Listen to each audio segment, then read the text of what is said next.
Ya, udah jawabnya, Pak. Jawabnya. Selamat siang dan salam pramuka. Salam. Kakak-kakak yang berbahagia, pada siang hari ini kita akan membahas sistem pembinaan orang dewasa dan sistem pendidikan dan latihan orang dewasa. Atau terdapat di dalam bagian daripada itu. Sebelum kita beranjak kepada masalah yang akan kita bicarakan, terlebih dahulu saya ingin mengingatkan kita semua, tolong yang barangkali nanti di kuartir cabangnya masing-masing ada kakak-kakak pelatih senior, ada kakak-kakak pembina senior yang katanya senior. Untuk yang pertama adalah performa seorang pelatih. Performa seorang pelatih, performa seorang pembina pramuka. Sekarang ini marak sekali kita lihat kakak-kakak pelatih, bahkan kalau di kakak-kakak pembina juga ngikut lah kan. Kalau kakak-kakak pelatihnya sudah mulai, pembinanya kan juga akan mulai ikut. Yang pertama adalah pemakaian pengenaan pakaian seragam. Pakaian seragam. Dan kita di dalam petunjuk penyelenggaraan ada PDH, PDU, dan PDL. PDH itu yang pakai baju keluar kan itu kan, pocek kacang ya, zaman dulu bilang. PDU, pakaian dinas upacara. Nah, itu dipakai pada saat upacara-upacara besar, baik di dalam maupun di luar gerakan pramuka. Misalnya Hari Pramuka. Kemudian hari di luar gerakan pramuka itu ada hari HUT kemerdekaan dan sebagainya. Jadi itu pemakaian PDU sakral sifatnya dan upacara-upacara besar. Jadi bukan hari-hari. Membina juga pakai itu. Melatih juga pakai itu. Ini untuk diingatkan. Tolong sampaikan Kak Doli yang sudah 62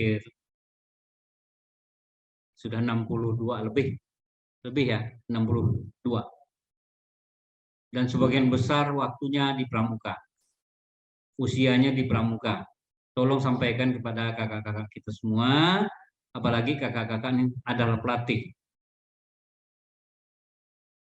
bahwa pemakaian atribut untuk dapat mengikuti aturan ketentuan yang sudah baku, yang sudah kita kenal.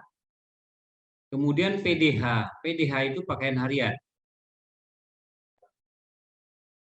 Ya, yang kita pakai sekarang ini masuk ke dalam. Itulah yang hari-hari kita pakai. Hari latihan, ya. Kemudian ada diklat seperti ini kita pakai itu ya. Kemudian ada apa lagi? Upacara-upacara yang biasa-biasa. Itu kita pakai PDH. Ya, latihan di gugus depan ya. Atau karang pamitraan atau apalah, gelang ajar dan sebagainya. Kemudian pakaian lapangan. Nah, lapangan ini kesepakatan. Ya, pakaian lapangan.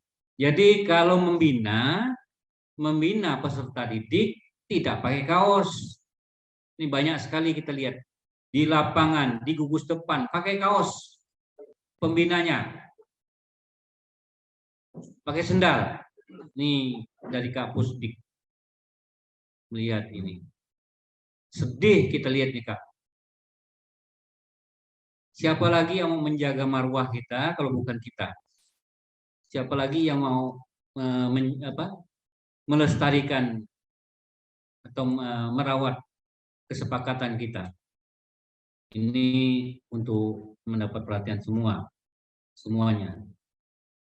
Dan kakak pelatih yang baru akan menjadi pelatih ini, tolong sampaikan itu, tolong kembali,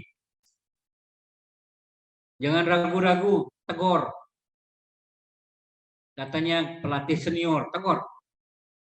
Tolong sampaikan Kak Doli dari Wardah.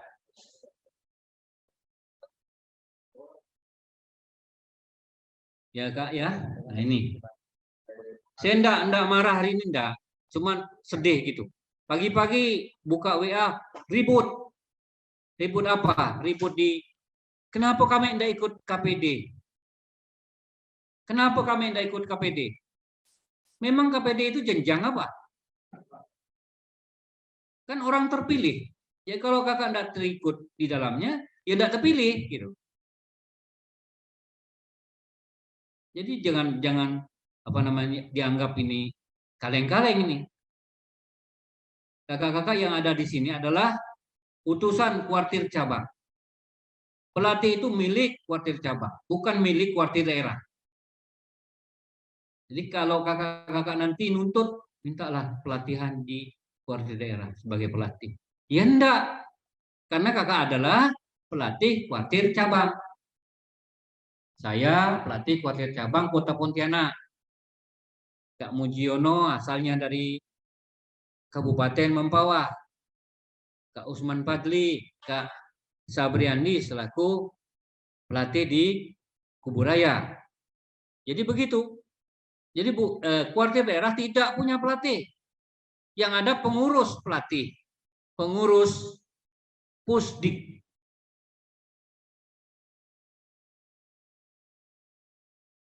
Bukan Kak Doli marah enggak ya? Cuman mengingatkan aja ini. Sedih kita lihatnya.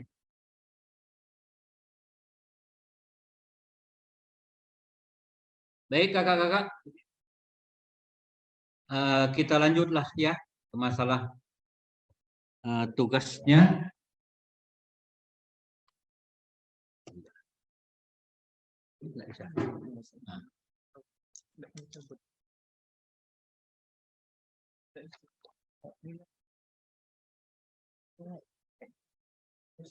Sumber calon, ya kak ya.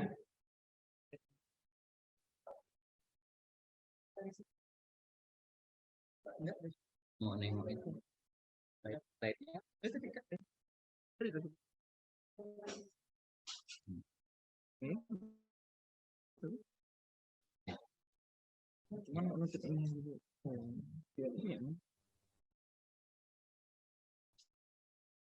Sumber rekrut para pembina, kita lihat dulu pengertian dasar anggota orang dewasa dalam gerakan pramuka. Semua warga negara Indonesia merupakan sumber anggota orang dewasa dalam gerakan pramuka. Jadi boleh saja seluruh warga negara Indonesia. Jadi tidak SMA, tidak SMP, tidak S1, ya. Tidak sekolah lagi juga, tidak apa-apa. Ya sumber anggota. Khususnya untuk pembina pramuka dengan memperhatikan persyaratan anggota dewasa secara umum, potensi dan sebagainya. Ini potensi yang ada di tempat kita adalah para pendidik atau guru. Nah, ini sumber potensi. Kalau kakak-kakak kemarin ikut latihan SAR ya, latihan SAR itu ada potensi SAR. Potensi SAR itu apa? Macam-macam. Ada yang dari kemaritiman, ada yang dari kedirgantaraan, ada yang dari mana lagi. Potensi SAR macam-macam, termasuk pramuka potensi SAR. Nah, potensi kita di gerakan pramuka adalah pertama para pendidik. Bagaimana kita merekrut para pendidik, para bapak ibu guru, para dosen untuk direkrut menjadi anggota dewasa dalam gerakan pramuka.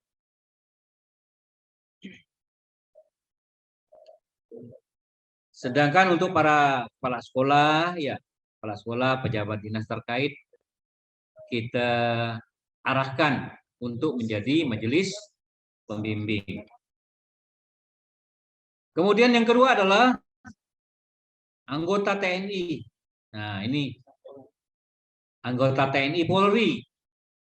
Kita lihat peserta yang bersamaan dengan kita ini, KPD kita ini ada KMD. KMD itu bekerja sama dengan Kuartir Cabang Kuburaya dan Polres Kuburaya. Binmas, Satbinmas. Itu Kak. Jadi sekarang ini potensi kita adalah itu seperti itu tadi. TNI, Polri, karyawan instansi, kantor dinas, pemerintah swasta. Sesuai bidang keahliannya merupakan sumber daya calon anggota dewasa dalam gerakan pramuka. Ini kerjasama kuartir tentu saja.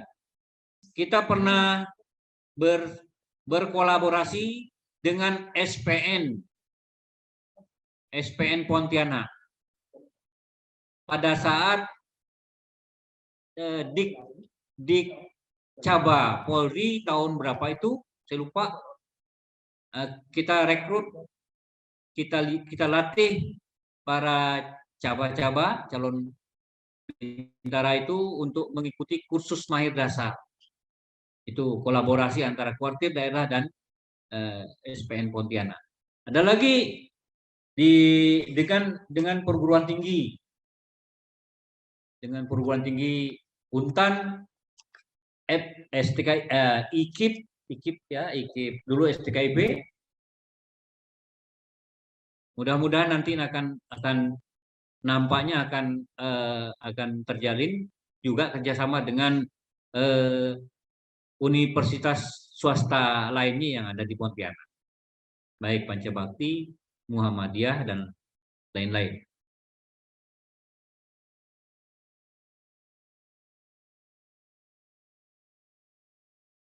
Jadi kita dapat bekerja sama dengan para instansi yang ada di daerah untuk kita rekrut menjadi anggota atau menjadi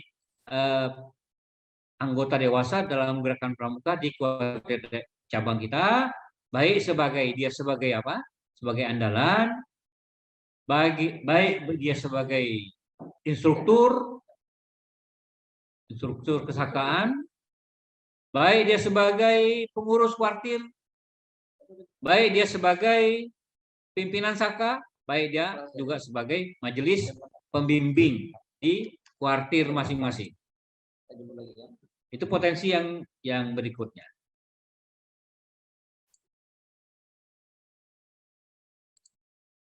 Yang ketiga yang tidak kalah penting nih adalah orang tua peserta didik yang konsen.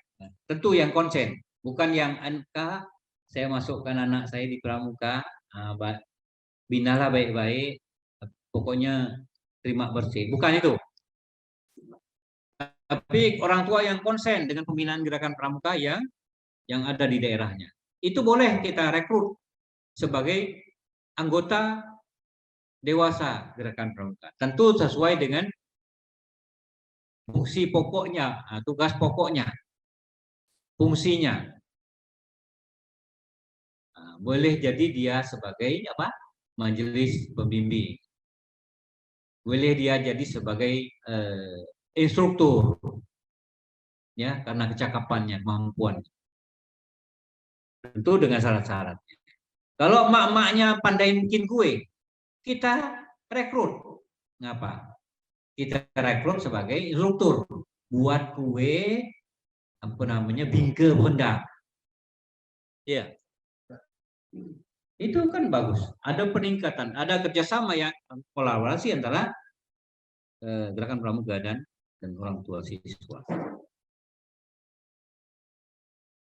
Yang keempat, pramuka pandega yang melampaui batas usia. Ini juga potensi untuk kita apa namanya? Kita dayakan, kita upayakan menjadi anggota dewasa. Karena usia pandega, sesudah usia pandega dia mau kemana lagi? Kalau dia mau putus, artinya selesai Kak, saya sudah pandega, saya selesai, saya ingin mengabdi ke masyarakat, silakan. Tapi kalau ada yang saya ingin masih mengabdi di apa, mendarma baktikan diri saya di gerakan pramuka, dia akan pindah menjadi orang dewasa. Istri karyawan, baik yang tergabung dalam berbagai organisasi wanita, merupakan juga calon anggota dewasa gerakan pramuka, khususnya untuk putri. Sedangkan pejabat pimpinan organisasi wanita diarahkan sebagai andalan atau majelis pembimbing. Apa itu contohnya? Contohnya PKK, GOW dan sebagainya. Iya Kak. Mungkin ada di tempat kakak itu. Kita lanjut kepada macam-macam anggota dewasa gerakan pramuka. Tadi ada, saya singgung-singgung tadi, ya, anggota dewasa pembina pramuka. Pembina pramuka, kemudian pelatih pembina, andalan, pembantu andalan. Kalau dulu disingkat dengan ANCU, andalan ANCU, misalnya ANCU, andalan cabang urusan kerohanian, ANCU roh gitu. Kemudian ada PB ANCU, PB pembantu ANCU, andalan cabang urusan kerohanian. Jadi ada andalan, ada pembantu andalan, ada anggota majelis pembimbing, pamong saka, instruktur saka, dan pembina pramuka profesional, staf kuartir, pimpinan saka, pimpinan sako, dan anggota gugus dharma. Banyak sekali Kak. Jadi kalau nanti yang kita berkiprah di anggota dewasa gerakan pramuka ini macam-macam. Jadi bukan hanya tok kalau ndak jadi pelatih adalah ndak jadi apa-apa. Ya, keliru. Banyak lagi. Mau gantung kacu aja lah. Anda lagi lah, ndak begitu ya? Ndak gantung kacu. Ada kecewa dengan kawan di kuartir, gantung kacu. Cemen, ya. Nah, kecewa pula dengan kawan. Lalu gantung kacu. Ndak mau lagi. Ndak mau apa? Ndak mau berteman lagi. Kemudian yang kedua adalah anggota luar biasa. Adalah warga negara asing yang menetap untuk sementara waktu di Indonesia yang bergabung dan aktif dalam kegiatan kepramukaan. Ini anggota luar biasa. Kemudian anggota kehormatan adalah perorangan yang berjasa luar biasa terhadap gerakan pramuka. Itu anggota kehormatan.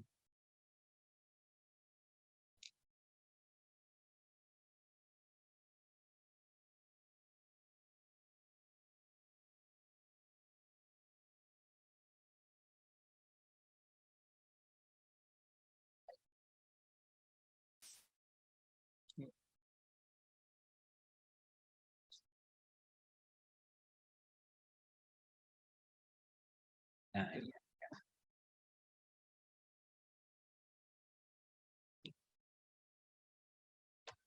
persyaratan yang harus dipenuhi. Persyaratan umum untuk menjadi orang dewasa dalam gerakan pramuka punya syarat-syarat khusus ya, syarat umum. Yang pertama, sehat jasmani rohani. Betul. Jadi kalau ada pening-pening lalat, ya kan tidak mungkin ya. Nanti kena tempeleng pula kan anak. Ya, peserta didiknya. Ya. Sehat jasmani dan rohani. Kemudian memiliki kepedulian terhadap masa depan kaum muda. Memiliki kemampuan, keterampilan, dan pengalaman yang dibutuhkan gerakan pramuka. Menyetujui dan memahami undang-undang gerakan pramuka. ADART dan ketentuan dalam gerakan pramuka. Tolong nih kalau habis waktunya kasih tahu. Dalam gerakan pramuka. Kemudian memiliki KTA yang masih berlaku yang dikeluarkan oleh kuartir cabang.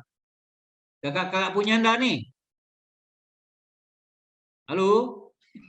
Tidur kali? Di-mute kan, Kak, enggak bisa ngomong. Oke. Iya. Punya enggak KTA itu? Punya lah, Kak. Nah, ya. Jadi kalau mau jadi anggota gerakan pramuka punya KTA, kartu tanda anggota. Berikutnya, memiliki keteladanan, kepemimpinan, keorientasian, dan sebagainya, tidak ngerti lainnya. Kepeloporan ya, dan seterusnya. Kemudian ada persyaratan khusus ini. Nah ya, persyaratan khusus ini termasuklah kita di dalamnya. Misal nih, persyaratan umum, persyaratan khusus merupakan syarat yang perlu dipenuhi untuk suatu tugas tertentu. Misalnya nih, pembina pramuka. Pembina pramuka sekurang-kurangnya memiliki ijazah KMD dan memiliki surat hak bina SHB. SHB siapa yang ngisi? Kuartir cabang. Ya. KMD, jadi harus punya KMD. Kalau enggak punya KMD, apa itu bunyinya? Ayo kakak, apa bunyinya itu? Kalau seorang pembina pramuka enggak memiliki ijazah KMD. Banyak nih kan? Iya. Tak Apa bisa nih? ngisi SKU. Enggak bisa melatih. Sebutannya lo. Sebutannya lo apa? Ilegal. Ilegal. Iya, Kak, ilegal, Kak. Ilegal, Kak. Belum tersebut. Ilegal jadi pembina. Jadi harus ada KMD. Iya, Pembantu pembina pun KMD. Ya. Itu kan modalnya. Modalnya. Oh, SIM. Kalau naik motor enggak ada SIM. Boleh? Enggak boleh. Enggak boleh lah, Kak. Boleh. Tapi lengkang. Iya kan? Kemudian yang kedua, pelatih pembina pramuka. Ini kita di sini sekurang-kurangnya memiliki ijazah KPD paling kurang. Boleh enggak KML? Enggak boleh. Karena bukan jenjang kan? Jadi kalau pelatih itu minimal KPD. Nanti naik kelas tuh menjadi KPL kan? Nah, itu kelasnya. Kalau pembina kelasnya KMD, KML. Kalau pelatih kelasnya KPD, KPL. Dan memiliki surat hak latih atau SHL. Dari mana? Dari kuartir cabang. Nah, tadi yang depan sekali saya ngomong tadi. Pelatih itu milik siapa? Kuarcap. Ya. Jangan ribut di grup. Ribut di grup pelatih. Ya pelatih itu kuartir cabang. Ya. Tolong tuh. Siapa tuh? Kemudian Pamong Saka. Nih. Pamong Saka itu pembina pramuka. Ya. Pembina pramuka. Kalau boleh enggak? Jadi bukan Pamong Saka itu pembina pramuka, bukan pembina. Enggak boleh. Karena pembinaan kepramukaan di Satuan Karya itu tanggung jawab Pamong Saka.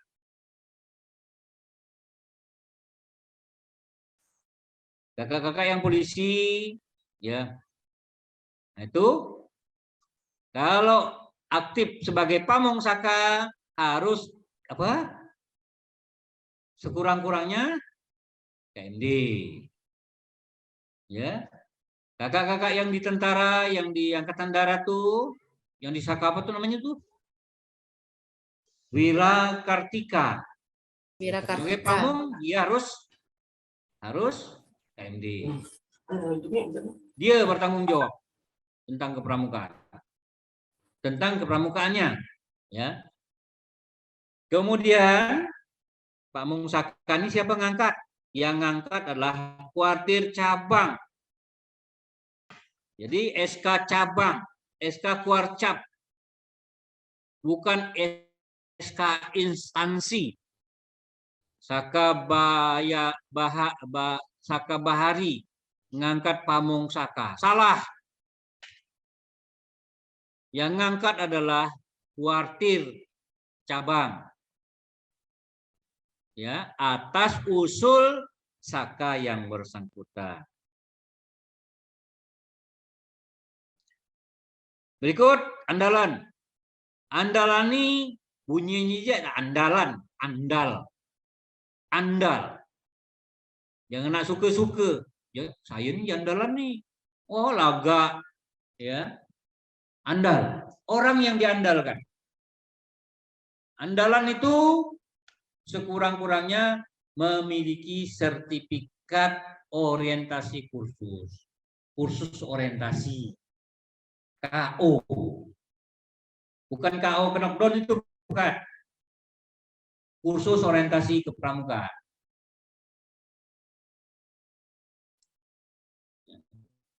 Jadi dia tahu. Jadi andalan tuh enggak namanya, tapi dia ngerti apa, mengapa, bagaimana pramuka itu baru mantap, ya. Nah, jadi sekurang-kurangnya telah memiliki sertifikat orientasi atau kursus orientasi. Kemudian memiliki kemampuan manajerial dan keterampilan kepramukaan. Jadi enggak asal rekrut ya di kuartir itu. Baik ranting, cabang, daerah, nasional, bukan asal rekrut, tapi punya persyaratan khusus. Yang berikut majelis pembimbing.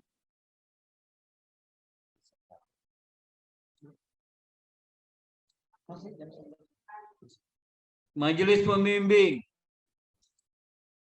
Syaratnya apa?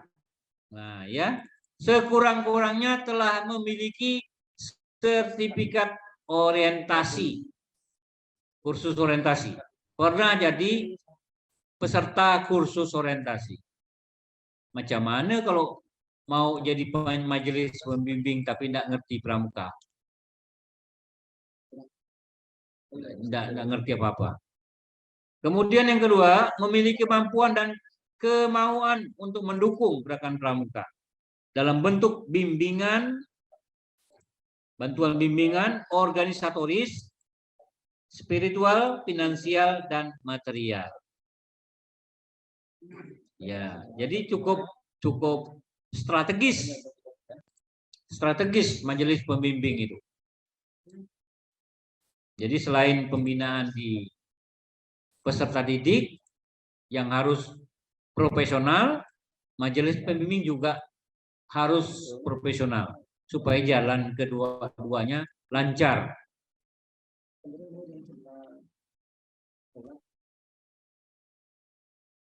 Berikut pimpinan Satuan Karya Pramuka. Ya. Pimpinan Saka, baik tingkat yang paling rendah di kecamatan sampai tingkat atas. Sekurang-kurangnya telah memiliki sertifikat orientasi khusus orientasi. Berpengalaman di bidang satuan karya. Memiliki kemampuan dan kemauan untuk mendukung gerakan pramuka dalam bentuk bimbingan itu tadi. Organisatoris, spiritual, finansial, dan material.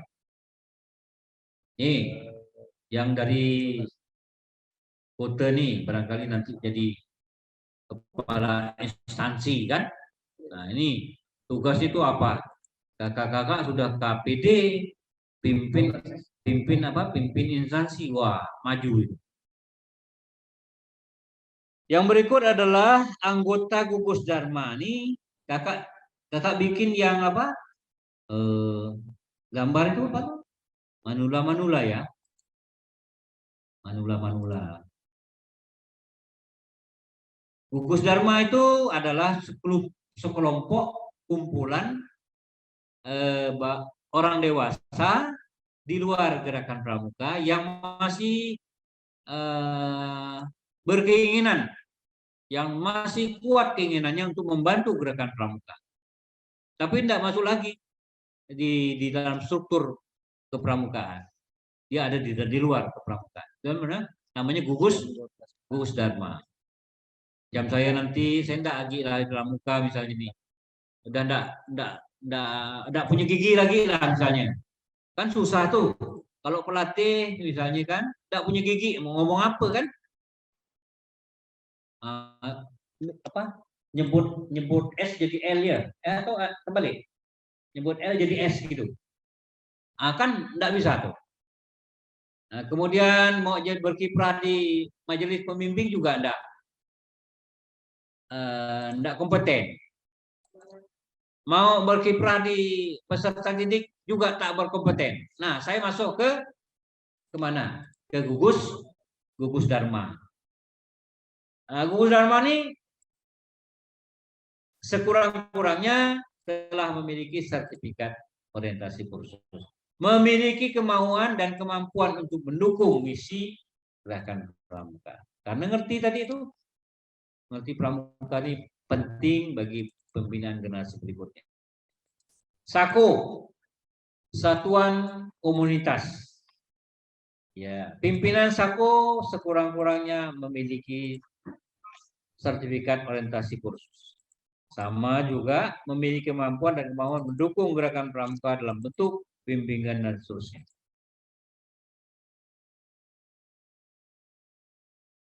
Ini yang ada di kita. Instruktur. Instruktur ini adalah orang pandai, bukan dukun ya, orang pandai, orang ahli. Jangan pula kakak Doli bilang orang pandai. Iya, orang ahli. Instruktur memiliki sertifikat kursus instruktur bidang tertentu. Biasa di instansi ini sudah ada, sudah tersedia. Instruktur ngukur tanah misal udah ada tuh, dia udah punya sertifikat untuk mengajar atau untuk tentang sertifikat tanah pengukuran tanah dan sebagainya ya. Apalagi kalau di tentara, wah sudah memang spesialis, ada yang bagian roket, ada yang bagian gerak.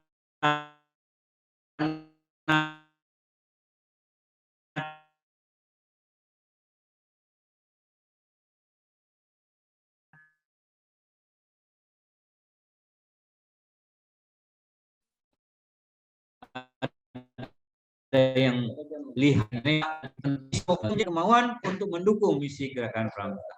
Ngapa pula tidak boleh, instruktur itu harus ada KMD. Di mana nih? Di satuan karya, ya, satuan karya. Apalagi staf kuartir.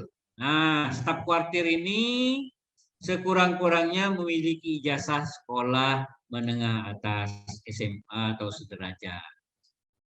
Jangan pula ada sih staf kuartir tamatan SMP ada. Tapi bagian apa kan? Nah, bagian apa mungkin jangan air. Enggak. Nah, kalau staf kuartir di sekretariat ya harus minimal ijazahnya SMA sederajat. Kemudian punya KMD, ijazah KMD. Biar ngerti pramuka itu apa, jangan kerja di pramuka tapi tidak ngerti pramuka apa. Kemudian memiliki kemauan dan kemampuan untuk mendukung misi gerakan pramuka. Biasa ada di staf kuartir, ada di mana Kak? Di kuartir cabang ada, di kuartir daerah ada. Cuma saat ini belum sampai ke tingkat kuartir ranting, sayang sekali. Ya, sayang sekali. Kuartir ranting kemana ketuanya atau sekretarisnya berdomisili, situlah kantornya. Ya, capnya pandai berjalan. Kalau ketua kuartir rantingnya ke pasar atau sekretarisnya ke pasar, capnya ikut berjalan ke pasar. Karena enggak punya sekretariat. Sekretariatnya ada di rumah salah satu pengurus. Jadi udah enggak punya sekretariat, tentu pasti enggak ada tenaga administrasinya. Staf kuartirnya. Mestinya ada. Jadi nanti kakak-kakak di daerah dorong itu. Kecamatan A ya punya kuartir ranting, tapi adalah gitu ya. Ada sekretariat kuartir ranting Pondok Indah Lestari. Iya Kak? Ada kecamatan itu. Ah. Kuartir ranting Pondok Indah Lestari. Nah, itu ya. Ada stafnya, ada kantornya. Biar macam pos ronde, enggak apa-apa. Jadi punya markas. Kemudian berikutnya adalah pembina profesional. Ini pembina profesional ini seorang yang berlatar belakang pendidikan sarjana yang memiliki keahlian dalam bidang tertentu dan berpengalaman sebagai pelatih pembina pramuka. Sekurang-kurangnya memiliki ijazah KPD. Ini pembina profesional. Sama dengan staf, lain beda. Staf itu kerja hari-hari. Kerja kantor, orang yang ngurusin kantor. Tapi kalau pembina profesional ini memberi masukan-masukan kepada kuartir. Ya, karena keahliannya. Karena tesisnya, karena penelitiannya, ya, memberikan masukan-masukan.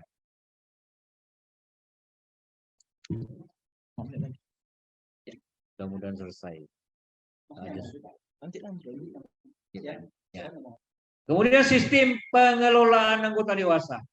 Nah, sistem pengelolaan anggota dewasa ini, kuartir dan gugus PAN hendaknya secara berkesinambungan memperoleh anggota dewasa yang berkualitas, yang dapat bertahan secara efektif dalam jangka waktu tertentu. Jangan baru jadi direkrut, jadi anggota dewasa, lemah, melempem. Kemudian kena seleksi alam, hilang, habis, aib.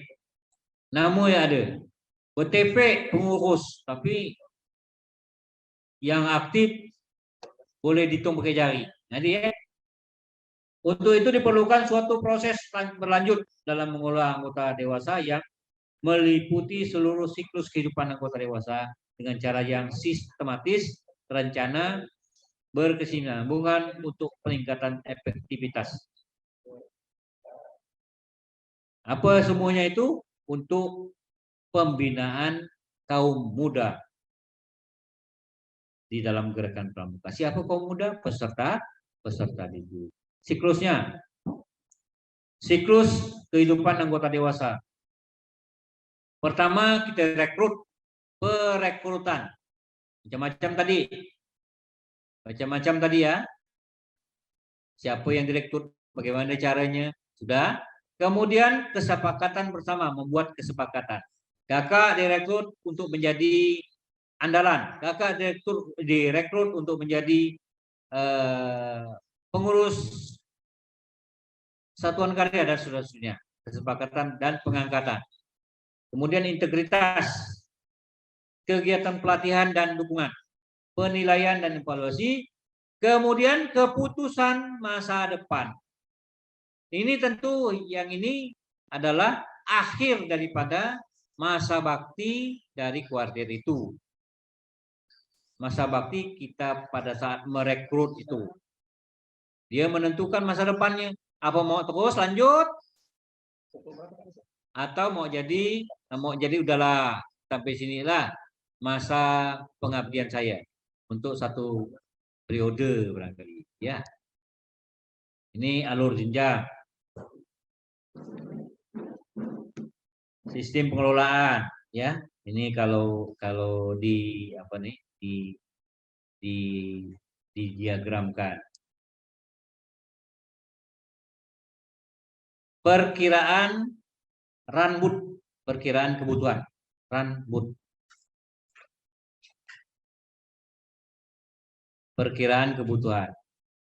Jadi seperti awal saya sampaikan bahwa kakak-kakak direkrut oleh kuartir cabang untuk mengikuti peserta KPD adalah sesuai dengan perencanaan dan kebutuhan. Bukan kemauan pribadi. Tapi kebutuhan kuartir cabang. Jadi kita kirim dari kuartir daerah kirim ke kuartir cabang. Kuartir cabang nih ada KMD nih ikut KPD ikut. Nah, kalau kuartir cabangnya enggak merasa enggak butuh lulusan KMD karena sudah banyak. Mungkin 1 orang, 2 orang yang kirimnya. Gitu ya. Enggak sesuai dengan kuota yang diberikan, misalnya Kota Pontianak dijatahin untuk peserta KPD 5 orang. Tapi Kota Pontianak enggak perlu banyak-banyak, udah ada gitu, udah banyak, udah stoknya lebih. Dia kirim 1 misalnya. Jangan pula kita marah, nggak pula 1 ya. Kami kan KML enggak. Kami udah KML lama dah. Ya, ini enggak kompeten. Dilihat kuartir cabang enggak kompeten. Itu apa? Iya kan? Nah, itu ya. Jadi sesuai dengan kebutuhan peninjauan terhadap kembali tugas, penjabaran dan tugas dan fungsi dan seterusnya. Menganalisis, membandingkan jumlah anggota dewasa dengan fungsi yang ada dan sesuai dengan posisi yang dibutuhkan. Ini ren pusdik masing-masing. Perencanaan pusdik masing-masing. Kalau kita di Pusdiklatda, kita punya ren. Lihat jumlah. Kalau jumlah pembina yang ada di Kalimantan Barat ini berbanding seimbang, kita tidak adakan lagi kursus pelatih. Pelatih dan pembina sudah berimbang. 1:10 sudah cukup. Misalnya nih, tapi enggak begitu ya. Nah, misalnya ada pelatihnya ada 10, pembinanya 10, pelatihnya 1. Jadi nanti kebutuhan akan dilihat di situ. Itu bagian itulah evaluasi lah, bukan saya. Rekrutmen. Ya, banyak nih, balik lagi ke situ ya. Ya. Jadi cukup panjang kakak-kakak yang harus disampaikan nih, tapi barangkali cukup sekian. Nanti kita kakak-kakak boleh buka buku serahan, ada nggak? Nah, buku serahan nanti kakak lihat di situ cukup jelas, cukup tegas, ya, karena itu NKRI. NKRI itu apa kak? Nggak boleh tawar-tawar lagi. Karena apa itu? Jukran ya, jukran. Sisdiklat. Nah, jukran orang dewasa. Jadi silakan untuk membuka buku jukran di orang dewasa, pembinaan orang dewasa, dan Jukran diklat orang dewasa. Terima kasih atas segala perhatian. Mohon maaf, tidak ada waktu untuk kita ngomong-ngomong, ngobrol-ngobrol. Nantilah setelah selesai ini akan saya buka untuk kita tanya jawab barangkali 10 atau 15 menit. Ya, setelah ini saya kembali ke studio 2 RRI. Terima kasih atas paparan materi Kak Abdul. Untuk selanjutnya kakak sekalian, nanti hari ini kita istirahat terlebih dahulu sesuai kesepakatan jadwal. Di jadwal yang kami share itu ada kekeliruan sedikit. Jadi materi Kak Abdul Hadi ini nanti akan lanjut pada pukul 13.30 hingga 14.15. Jadi sekarang kita istirahat terlebih dahulu pukul 12.00 sampai pukul 13.30 Kak. Itu Kak ya, bisa disepakati Kak? Siap, terima kasih Kak atas pemahamannya. Jadi kita kembali nanti pukul 13.30. Mohon 10 menit sebelum kita mulai agar segera masuk ke room. Terima kasih. Salam Pramuka.